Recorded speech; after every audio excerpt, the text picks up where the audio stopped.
অনেক ছেলেরা আছে বাপের নামে সব জমি জমা কিনে প্রবাসীরা, আবার অনেক বাপরাও আছে এত বেবুজা, ছেলে নিজের নামে জমি কিনলে বাপ মন খারাপ করে। এটা বাপের মূর্খতা, বাপের অজ্ঞানতা, বাপ জানছে না সেজন্য এটা করছে। তার সম্পদ তার নামে থাকবে, এটাই সঠিক।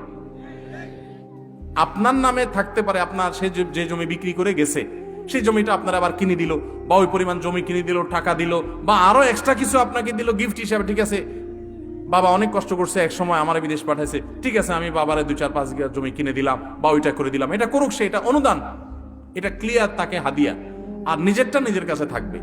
এই হিসাবগুলো আলাদা আলাদা না করার কারণে পরে একসময় ভেজাল হয়। আমরা হলাম, সব লোক হলো মুখে মুখে মিষ্টি, আতে আতে বিষ, দাঁতে দাঁতে মিষ্টি, আতে আতে বিষ।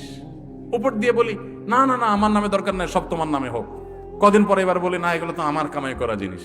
তা আগের ভেজালে ভালো ছিল, ক্লিয়ার কাট করা দরকার ছিল। প্রবাসী অনেকে ভুলটা করেন, এই ভুলটা করবেন না। ইসলাম আপনারা বলে না উজাড় করে সব ঢেলা দিয়ে এক জায়গায়, এরপরে ধরা খায়া বলেন যে আমার তো হায় হোসেন হায় হোসেন, আমার তো হায় কপাল হায় কপাল। যা কামাই করেন সব ঢাইলা দিছেন একদম, বইয়ের কাছে, বাপের কাছে, ভাইয়ের কাছে, মায়ের কাছে, সব দিয়ে দিছেন, নিজের হাতে কিছু রাখলেন না। এরপর দেখা গেল বউ যদি অমানুষ হয়, চম্পট আছে না নাই? প্রবাসে থাকে তো বউরে কাছে পায় না, দূরে থাকে, মিস করে অনেক বেশি, ফিল করে অনেক বেশি, মহব্বতের ছোটে টাকা পয়সা সব বউয়ের নামে দেয়। আপনার তো ইসলাম এটা বলে নাই। বউরে কিছু দেন, তুমি খরচ করো স্বাধীনভাবে, বাট আপনারটা আপনার কাছে রাখেন। তাদের প্রতি রহম দিল হবেন, খাই খাই করবেন না। যা দিতে পারে শুকর আদায় করবেন, না দিতে পারলে বেচারার ওজর আছে এটা বুঝবেন। কোনোভাবে ব্লেম এবং অভিযোগ করে বেড়াবেন না।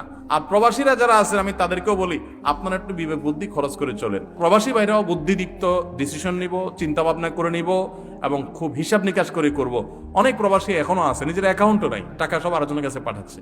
এই ভুল কাজগুলো করবেন না আল্লাহর ওয়াস্তে, এবং নিজের হাতে জিনিস রাখবেন যাতে করে কেউ আপনার সাথে বিট্রে করতে না পারে।